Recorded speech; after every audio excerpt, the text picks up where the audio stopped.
Hello, I am David Alexander, Professor of Risk and Disaster Reduction at University College London. Here are some thoughts on COVID-19 coronavirus. Once upon a time in Tuscany, when my son was very young, I lamented to a friend that all he seemed to have learned at school was how to swear and blaspheme. My friend put on a wise expression and said very sagely, "David, you must remember that swearing and blaspheming are an ancient tradition in our countryside here." I mention this because in AD 1244, a group of men in a bothy decided that they were swearing and blaspheming too much, and each time they did it, they would put a groat in a jar. At the end of the year, they would open up the container and spend the proceeds on a feast. As it happened, when they came to open the jar, there was so much money in it that they hadn't got the nerve to spend it on food and drink for themselves. So they founded a rescue and care society. Thus was born the Venerable Company of the Misericordia. After 776 years, it is still headquartered in the same building situated next to the cathedral in central Florence. In the small Tuscan town in which I live, the Misericordia did not arrive for a further 291 years, in 1535 precisely, but what are a few centuries between friends? An organisation of this kind obviously has very deep roots, and there is great pride in it. Moreover, it started a process of creating associations that proliferated to the point that volunteer organisations are the backbone of the Italian civil protection system, and there are 3,600 of them. They connect the world of emergencies with the general population. In the last 4 earthquakes in the affected areas, there were more rescuers than population, which is a remarkable achievement, especially as they are trained, organised and equipped. Most importantly, they are a full part of the system. In times of grave crisis, we need solidarity, but where are we going to get it? The COVID-19 pandemic ought to teach us the importance of both preparedness and social participation. With regard to preparedness, emergency response consists of planned activities, standardized procedures, and improvisation. Too much of the last of these is tantamount to negligence because it shows up the lack of planning and preparedness. Social participation is about the democratization of emergency response. Civil protection is us, all of us. It works best where people are protagonists and assume some of the responsibility for their own destinies, and of course that they act responsibly. Participatory civil protection is prudent. It draws in the beneficiaries of the system as actors and protagonists, but it too has to be organised in advance with foresight. Different countries have different attitudes to emergency preparedness and the protection of the general public. These stem from their administrative and legal systems and cultures, and from the attitude of the holders of power to direct democracy. In Myanmar, Cyclone Nargis devastated the country and killed 136,000 of its citizens in 2008, in part because they had no role in creating resilience against such an event. In Britain, there is a culture of leave it to the experts, or perhaps, given the anti-intellectual wind blowing through the country, disdain for experts. Now that is a paradox indeed. In the Second World War, we had a stand on your own 2 feet approach amidst the privations.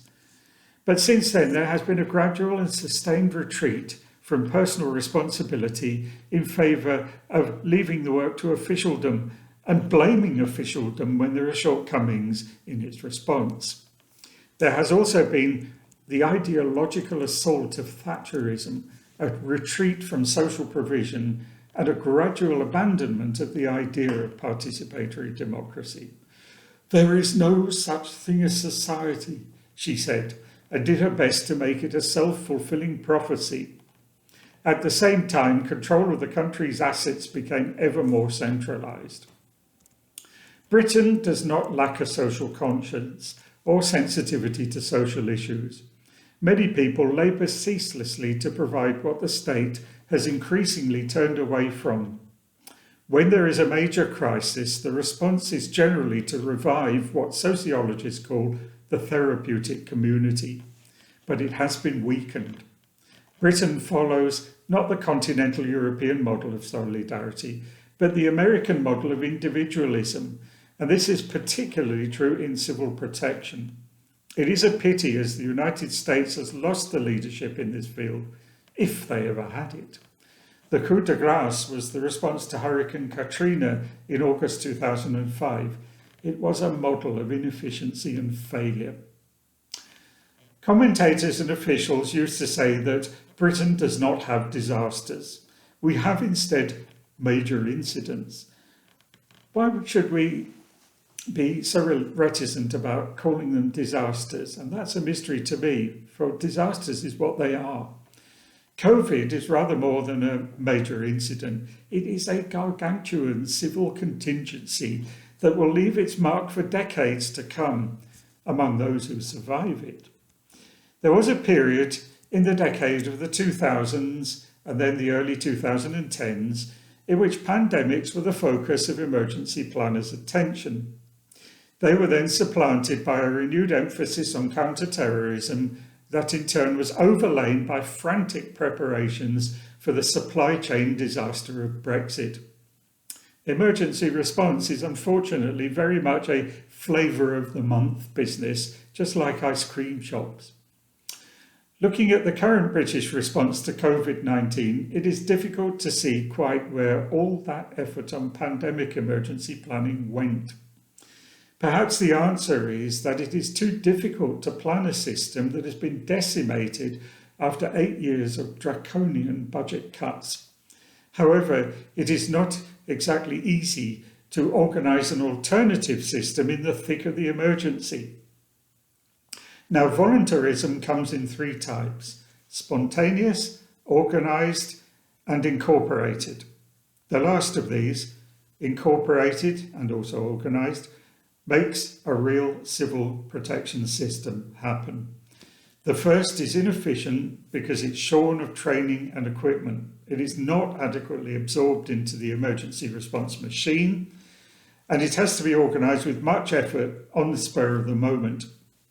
That is what we are currently seeing in Britain. But at least we are seeing an attempt to generate solidarity, even if it is not of the optimum kind. Emergency planning is something that needs to be done in times of quiescence and peace, but it also needs to go on throughout the emergency, as the provisions that were made in advance have to be adapted to the dynamic, evolving situation. Much use is made of scenarios. A scenario is not a prediction of the future. In this context, it's a systematic exploration of a range of possible future outcomes. For pandemics, we use parametric models. These are simply sets of equations in which, on the basis of often flimsy assumptions and a minimal amount of data, coefficients are set and calculations are made. Garbage in, garbage out if the sum total of the data and the assumptions is not adequate. And the trouble with pandemics is that they are truly events of massive uncertainty. Disease transmission rates, infectiousness, survival rates, social behaviour, the effect of emergency measures, healthcare response, they're all infinitely mutable. Under such circumstances, two elements of strategy are to be recommended, neither of which has been properly practised in Britain. One is not to discuss the worst case scenario unless there is a very strong practical reason for doing so. The other is to devote very substantial resources to early preparedness as a precautionary measure and as a demonstration of prudence. Normalcy bias makes us assume that it won't be that bad. Well, it might be, so we must be ready to fight it.